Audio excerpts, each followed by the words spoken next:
We're on. And let's try that again. We are on mute. So we're here. Just like we said, get a second cup of coffee. Let's try that again.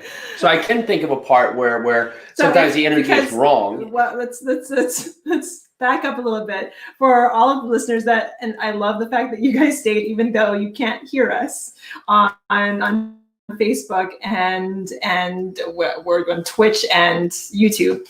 But Instagram, you can hear us just fine. But for those who are not on Instagram, we're talking about what it takes to shift from being, quote, wrong to being, quote, right. Mm-hmm. And there we go. So yeah, appreciate it, Chris. We were for a moment in the dark, but now we are found. Chris. There you go. There you go.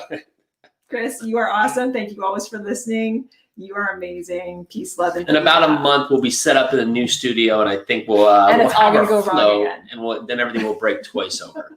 But shifting your energy from right to wrong, right? So that could just blow things up. Oh no, it didn't happen, didn't work. But regardless, make sure we're not starting a conversation asking a question that leads to a negative answer. What comes to mind is sometimes people like to talk, and their first thing is, has this week been stressful? Oh, and yes. Has your week been really tough? Well, that's leading you into a part of where do you go from that? Because ultimately, people like to commiserate together. Almost if they're having something wrong, find others to go with, right? So your energy flows in that direction instead of just saying, you know what? No, I've had a great week, because you're looking for it. And you may have had a bad week, right? That happens. I mean, how are we going to know a good week if we've had a bad week? But ultimately, even to say that sounds weird, right? Because do I ever really have like a bad week? I mean, there's still good moments in it, right? So I can think of reasons or, outliers where things happen that aren't great, but you can't just say, hey, yeah, my whole week is horrible. No. Because then where does it start? Then your month is horrible, your year is horrible. Especially if you're talking to somebody else and you kind of open up the entire conversation with, wow, I'm having a bummer week. Yeah. Are you having a bummer week? Because I'm having a bummer week. And hopefully that other person takes the cue and is just like, okay, now I just got to be extra uplifting and pull this guy up. If that's something you want to do.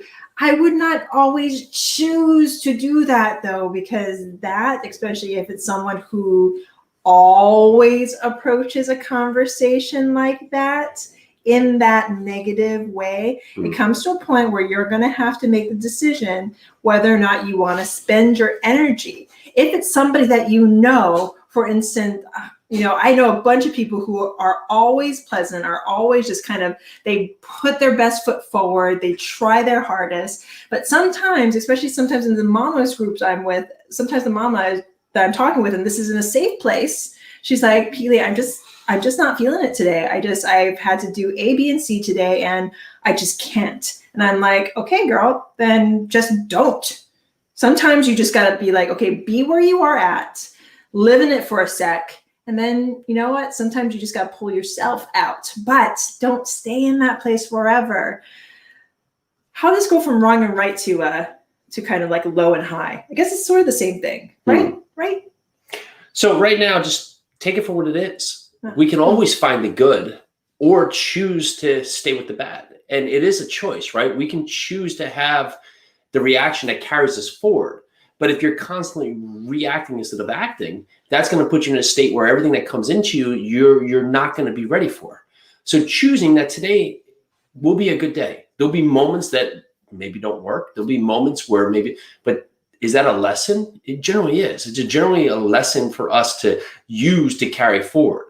If we take that lesson and take it to that next step and take this a little bit further and a little bit further and a little bit further, it puts us in a space where we're now ready for good things to happen. We're now ready for great things to happen, and they will magically come to us more, right? Most people don't find, I think luck is a weird thing, right? Oh, he got lucky, but generally, or she got lucky, but generally that doesn't happen. They were prepared for the right opportunity to be in front of them. Opportunities come to us each and every day, and it's us realizing or witnessing that's available within us to say, okay, I'm ready for this. But we don't generally show up when the opportunity comes. The person who's there, in a sports thing, that it's that big moment. It's not like they're just showing up. I think it's like Usain Bolt. They said he's He's made like $80 million over the course. Maybe it's more, $180 million over the course.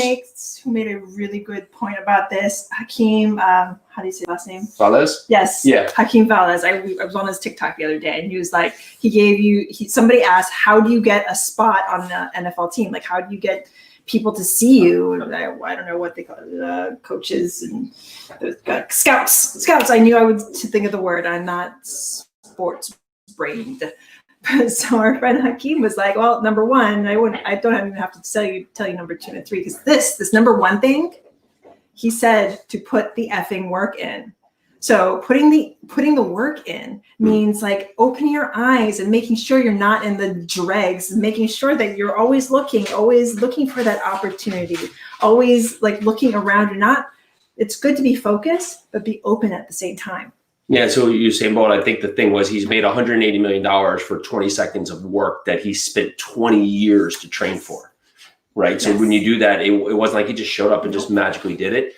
It's been the effort that's been put forth. And, I had a coaching call today and just some of the students, they're on the new side of just putting in their work.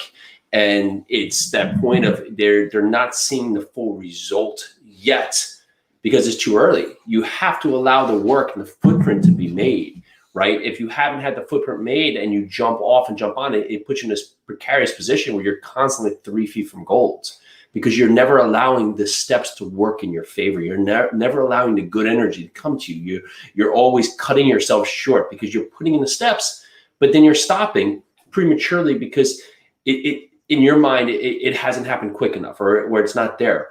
But for all the people that are having it, are they lucky, or have they just put in the work?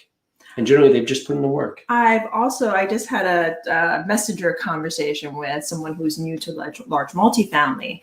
And I was trying to see what she wanted to do, how she wanted to approach this.